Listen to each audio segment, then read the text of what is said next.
Hi friends, welcome to our channel Dharani's Utukuru kitchen. ఈరోజు మీకు చూపించబోయే రెసిపీ టొమాటో రోటు పచ్చడి అండి. టమాటా పచ్చడి ఇది అన్నంలో దీని కాంబినేషన్ చాలా బాగుంటుంది. దోశల్లో ఇడ్లీలో కూడా చాలా టేస్టీగా ఉంటుందండి ఈ పచ్చడి. ఎక్కువగా అయితే దోశలలో అన్నంలో దీన్ని వేసుకొని తింటే చాలా రుచికరంగా ఉంటుంది. నేను ఇప్పుడు రోలు అవైలబుల్గా లేదు, సో నేను మిక్సీలోనే చేస్తాను. కానీ వీటిని మాత్రం రోటు పచ్చడి అని అంటారు, అందుకని నేను రోటి పచ్చడి అని మెన్షన్ చేశాను. ఇప్పుడు వీటికి కావాల్సిన ఇంగ్రీడియంట్స్ని చూద్దాము. 5 టేబుల్ స్పూన్స్ ఆయిల్, ఇంగువ, 1/2 టేబుల్ స్పూన్ మెంతిపిండి, 1 tablespoon salt, 2 tablespoon పోపు గింజలు, 1/2 టేబుల్ స్పూన్ పసుపు, కరివేపాకు, 10 పచ్చిమిర్చి అండి ఇలా కట్ చేసుకొని పెట్టుకున్నాను. 10 టొమాటోస్, వీటిని వాష్ చేసి ఇలా కట్ చేసుకున్నాను. ఇప్పుడు బాండీ పెట్టుకున్నానండి. ఇప్పుడు ఆయిల్ వేసి పోపు చేసుకుందాము. ఫస్ట్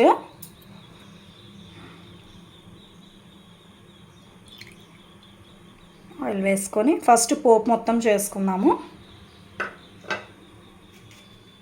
పోపు గింజలు, ఎండుమిర్చి,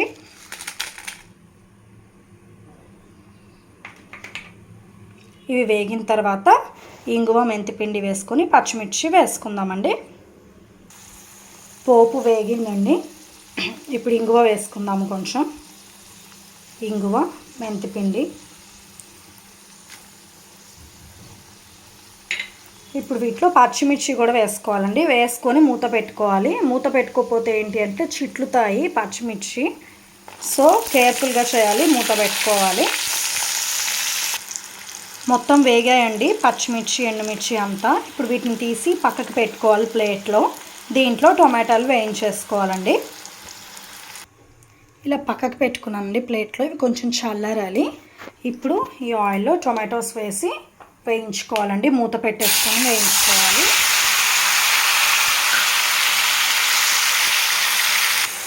ఇలా టమాటాలు వేయించుకోవాలండి.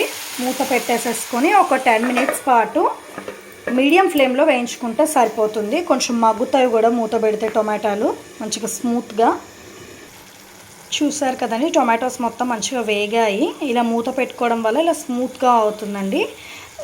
ఈ టొమాటోస్ని, ఆ పోపుని కొంచెం చల్లారిన తర్వాత మనం మిక్సీ పట్టుకోవాలండి. నేను చూపిస్తాను అది కూడా. ఫస్ట్ ఈ పోపు మిక్స్ చేసుకోవాలండి. ఈ పోపు మొత్తం మిక్స్ అయ్యాక తర్వాత టొమాటోస్ వేసి మిక్సీ చేసుకోవాలి. ఇలా మిక్సీ పట్టుకోవాలండి పచ్చిమిర్చి, ఎండుమిర్చి, ఆ పోపు మొత్తాన్ని. ఇప్పుడు దీంట్లో టొమాటోస్ వేసుకుందాము. టొమాటోస్ దీంట్లో వేసుకున్నానండి జార్లోకి. ఇప్పుడు దీంట్లో సాల్ట్ యాడ్ చేసుకోవాలి. సాల్ట్ అండ్ పసుపు,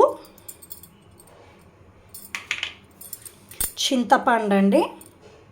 చింతపండుని ముందే వాష్ చేసుకొని పెట్టుకున్నాను. ఈ చింతపండు వేసుకోవాలి దీంట్లో. ఇప్పుడు వీటంతా పేస్ట్ చేసుకోవాలి. అంటే మరీ పేస్ట్ అవసరం లేదండి, స్మూతీ పేస్ట్ లాగా అంతగా బాగుండదు, కొంచెం కోర్స్ లాగా చేసుకుంటే సరిపోతుంది. వీటిని మిక్సీ పట్టుకుందాం. ఇలా పట్టుకోవాలండి మిక్సీ. చూస్తున్నారు కదా, మరి స్మూత్ పేస్ట్ బాగుండదు, ఇలా పట్టుకుంటే సరిపోతుంది. ఇప్పుడు పోపు చేసుకుందాము. సర్వింగ్ బౌల్లోకి తీసుకొని ఇలా బౌల్లోకి తీసుకున్నానండి టొమాటోస్ పచ్చడిని.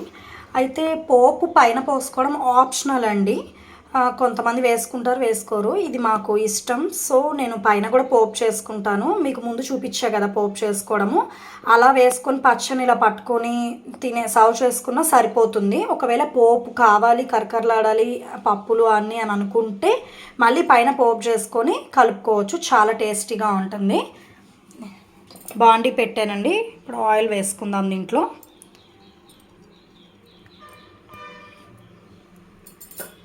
ఆయిల్ కాగానే పోపు గింజలు వేసుకుందాము. నేను ఈ మినపగుండ్లు అన్నీ కలుపుకొనే ఉంచుకున్నానండి పోపుని. పచ్చెనపప్పు, ఆవాలు, జీలకర్ర. పోపు ఆయిల్ హీట్ ఎక్కగానే పోపు వేసుకుందాము. ఆయిల్ హీట్ ఎక్కిందండి. ఇప్పుడు పోపు గింజలు అండ్ ఎండుమిర్చి ఈక్వల్గా వేసుకోవాలి, ఈవెన్గా వేగుతుంది అప్పుడే. ఇవి కొంచెం వేగిన తర్వాత మనం ఇంగువ, మెంతిపిండి వేసుకుందాము. పోపు వేగుతోందండి. ఇప్పుడు మనం మెంతిపిండి వేసుకుందాము. మెంతిపిండి కొంచెమే తీసుకున్నాను. ఫస్ట్ పోపులో వేసుకున్నాం కదండి మెంతిపిండి, మరీ ఎక్కువగా వేసుకుంటే చేదెక్కుతుంది. సో నేను పించ్ ఆఫ్ మెంతిపిండి తీసుకున్నాను. ఇప్పుడు ఇంగువ కూడా వేసుకున్నాము. ఇంగువ కొంచెం ఎక్కువ వేసుకున్నా పర్వాలేదండి, పచ్చళ్ళకి వాటికి బాగుంటుంది స్మెల్ అది. ఇప్పుడు కరివేపాకు కూడా వేసేసుకొని మొత్తం వేయించేసుకుందాము.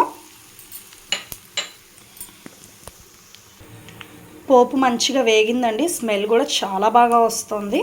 ఇప్పుడు ఇది సర్వింగ్ బౌల్లోకి తీసుకొని సర్వ్ చేసేసుకుందాము. ఈ టమాటా పచ్చడిని సర్వింగ్ బౌల్లోకి తీసుకొని సర్వ్ చేసుకున్నానండి. రెడీ అయిపోయింది. ఈ రెసిపీని మీరు కూడా ఖచ్చితంగా ట్రై చేయండి, చాలా టేస్టీగా ఉంటుందండి. ఇది వేడివేడి అన్నంలో తింటే నెయ్యి వేసుకొని చాలా బాగుంటుంది. దోశల్లో కూడా ఈ కాంబినేషన్ చాలా బాగుంటుందండి. ఈ రెసిపీని ట్రై చేసి మీరు కూడా కామెంట్ సెక్షన్లో తెలియచేయండి. ఈ రెసిపీ మీకు నచ్చినట్లయితే లైక్ చేయండి, షేర్ చేయండి, కామెంట్ చేయండి. Click the bell icon. మా న్యూ నోటిఫికేషన్స్ అన్నీ మీకు వచ్చేస్తాయి. Thank you so much friends.